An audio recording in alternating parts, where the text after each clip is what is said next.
I know this might sound a wee bit confusing, but would you kindly watch my review of the Bioshock collection? What's up everybody and welcome to another edition of AGR's Pop Culture Reviews. Back in 2007, 2K really turned the gaming industry upside down, and definitely redefined what a first-person shooter can be. Frankly, it turned it on its ass. The original Bioshock was a phenomenal game, definitely worthy of the Game of the Year award for 2007. I remember getting this title as a gift and not really knowing what it was all about, and then I played it and oh my god, it freaking blew my mind. Everything was fantastic. The gameplay, the vision, the art direction. I guarantee you there's nothing so terrifying as a dystopian society draped in Art Deco underneath the water. Man, that is some chilling shit. The introduction to this game alone was something that, at least visually, I had never seen before in a video game.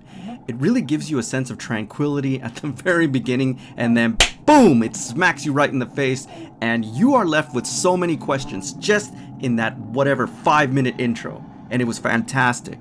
Visually, at least at the time given the hardware, it was also a very impressive looking game, with of course the PC port being the superior one.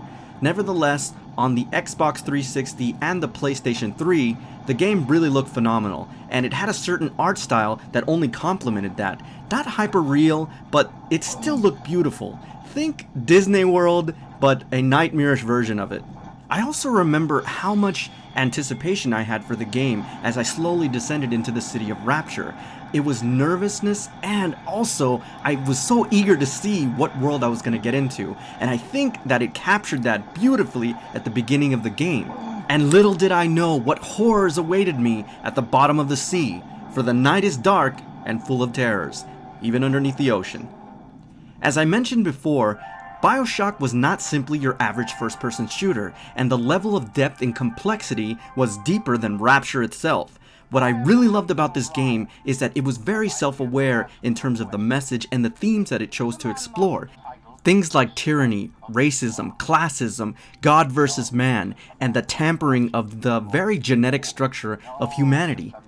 The original Bioshock forced us to explore these themes in a very sobering and often very terrifying way. When we're introduced to the city of Rapture, we're actually seeing the aftermath of one man's fanaticism and the failed world he created that simply couldn't live up to the changing paradigm. Essentially what we're seeing is a society that imploded in on itself. And trust me when I tell you this, guys, for those of you who have played the game you'll already know this, but the denizens of Rapture are absolutely terrifying. Many of them are known as splicers, and essentially what that means is that they've spliced their DNA to augment themselves in certain ways. And the result is a character design and enemy models that are absolutely horrifying, worse than any plastic surgery gone wrong that you can ever see. And that's an amazing thing. The city of Rapture itself is a character all on its own. You can tell that great patience was taken on every aspect because details are so rich. Rapture completely captivates you, it pulls you in and completely immerses you into this world. It's incredibly atmospheric and really sets a tone for the rest of the game. Little by little, you begin to unravel the traumas and the horrors that took place just before your arrival. From a technical aspect, there are a few limitations. You have to remember that the original Bioshock is now about almost 10 years old, so of course it's not going to look as great as, let's say, a modern title that has been remastered, but it still looks fantastic. It definitely benefits from the 1080p and the 60 frames per second. As I mentioned before, and I've mentioned this in my Doom review, that although it's not as sharp and clear as many modern games and modern shooters, it still benefits so much from that higher frame rate.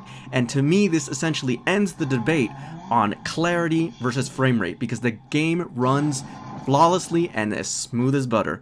To give you a perfect example of what I'm talking about, I remember back in the day when I first encountered a Big Daddy, and on the 360 you saw a lot of sputtering in the frame rate, and I can tell you one thing right now, guys, it is a whole different experience taking on one of those behemoths at the faster and higher frame rate. Oh my god, one of the most exhilarating experiences I've had for a long time. Those Big Daddies bull rushing you at 60 frames per second will scare the piss out of you. Trust me, it was an amazing experience. Also have to mention that the sound quality here has been really enhanced. Now, I have to emphasize the word enhanced and not changed. A lot of times when they remaster titles, they change certain cues in the sound and it sounds a little funny. But this is the original sound and the original soundtrack, just the quality is amazing. You hear certain things that you didn't hear before or you probably didn't notice because of the limitations of the sound. This is especially true when you play this game in surround sound. Oh my god, it just completes the entire atmosphere of the game. Amazing. Overall, the remaster of the original Bioshock was done very well, and I gotta tell you, my nostalgia meter was going through the roof. I loved every minute of the remaster, and I'm glad they did this. I've been hoping for this for a while. For obvious reasons, the second title in the collection, Bioshock 2, fares a lot better in terms of the remaster from the original Bioshock, and you can definitely tell the difference in the frame rate as well as the overall graphics. Now, I never actually got to play Bioshock 2 or Bioshock Infinite on the original PlayStation 3 or the 360, and this is why I'm really glad that they remastered these titles, because I know myself, similar to my Resident Evil 6 review, I wasn't gonna go back and play these games on the original consoles that they were meant for. In Bioshock 2, it takes a little departure in terms of your protagonist. This time, and very awesomely I might add, you get to play as a Big Daddy, those big bulking behemoths that you actually had to take down in order to achieve Adam. Well, now you get to be on the other side of that fence, and it is freaking amazing. You still have the same abilities in terms of your plasmids. You can still fry somebody with an electric bolt, you can light them on fire with a fireball, except now you've got a Big Daddy drill. And I gotta tell you, it never got old drilling one of the splicers with that bad boy. This is just an awesome title. Now, similar to the original Bioshock, you do have certain enemy types that, like the Big Daddies, you've got to take on, and they come in the form of Big Sisters. Now, these are a lot more agile. Now, thankfully you're a Big Daddy, but that doesn't mean that these little sisters are not challenging, because man, they will bum rush you just like the Big Daddies. And the first encounter that I had with one, it was exhilarating as hell. And again, it benefits so much from that extra frame rate. Their initial challenge, it really took me by surprise, and it really scared the shit out of me, I'm not gonna lie. Overall, Bioshock 2 has a very interesting story, similar to the original Bioshock. While not as comprehensive and as complex, it's still a really great ride and definitely worthy of this collection. I really enjoyed every minute of Bioshock 2, and you know, even though I noticed some of the difference in the graphical enhancements, it's still really great. Now, like every fan of the Bioshock series, everybody's gonna have their favorite game, and of course it's subjective, it's up to your own opinion. And in my opinion, I absolutely loved Bioshock Infinite, and I'm gonna give you the reasons why. First of all, it definitely is the most impressive in all three titles, and for obvious reasons, it's a newer game. But man, Bioshock Infinite is amazing. Now, one thing could be said about this title is that it's probably the most in terms of the departure from the original game Bioshock and Bioshock 2. In Bioshock Infinite, you play as Booker DeWitt. Essentially, he is a mercenary type that is hired to find a very unique girl in order to wipe away some of his debts.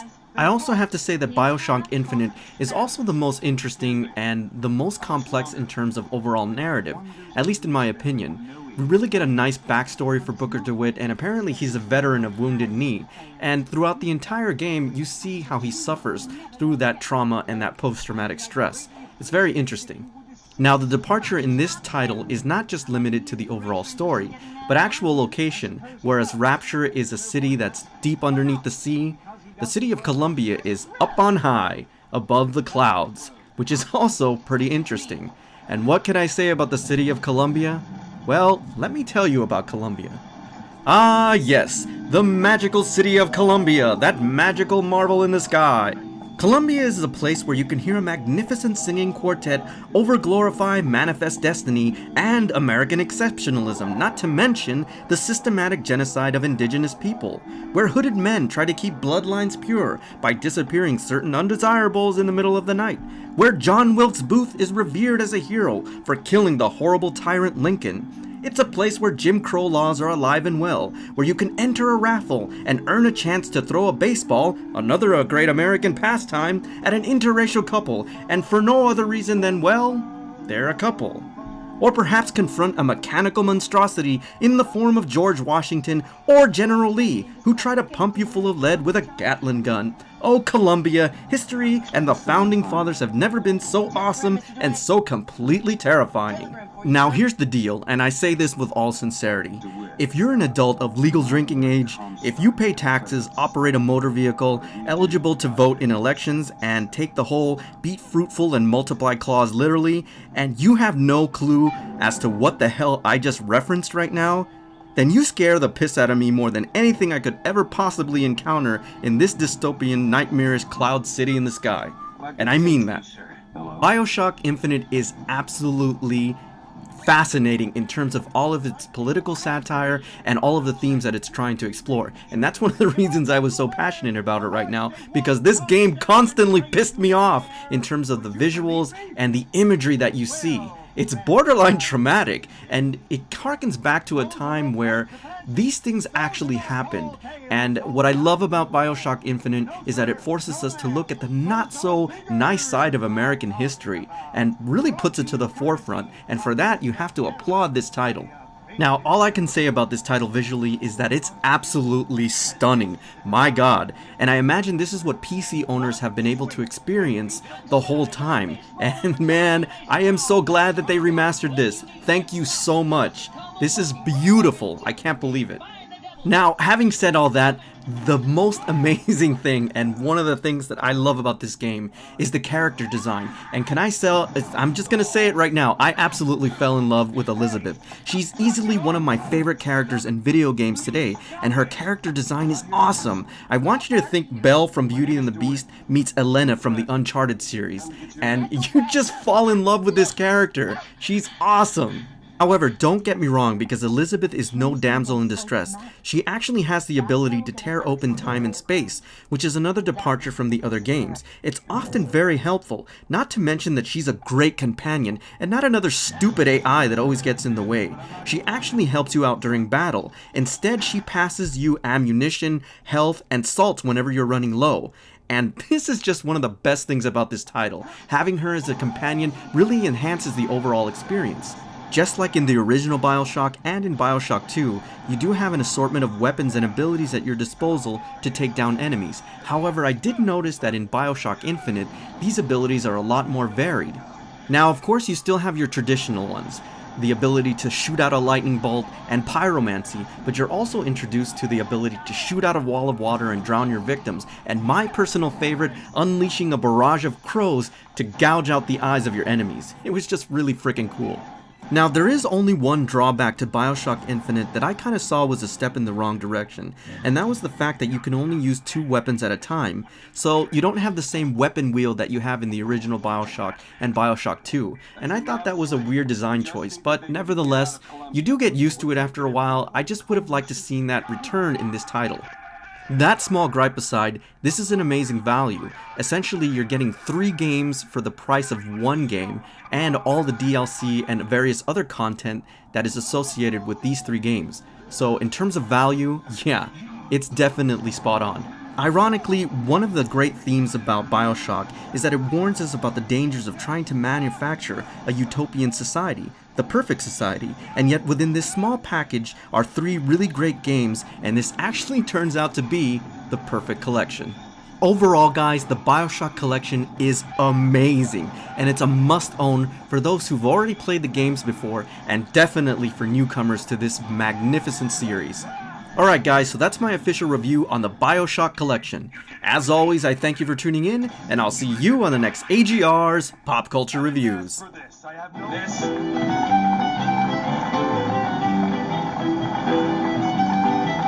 Could you just...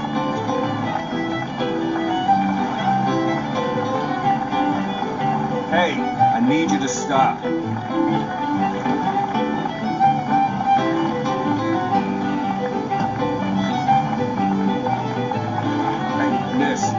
Miss Elizabeth. Hello.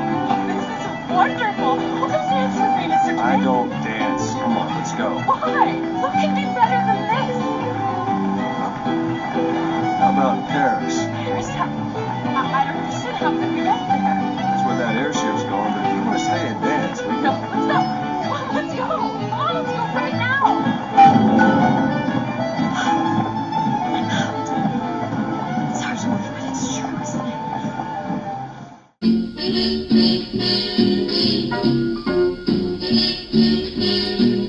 Somewhere beyond the sea, somewhere waiting for me, my lover stands on golden sands and watches the ships that go sailing. Somewhere beyond the sea, she's there watching for me. If I could fly like birds on high, then straight to her arms I'd go sailing.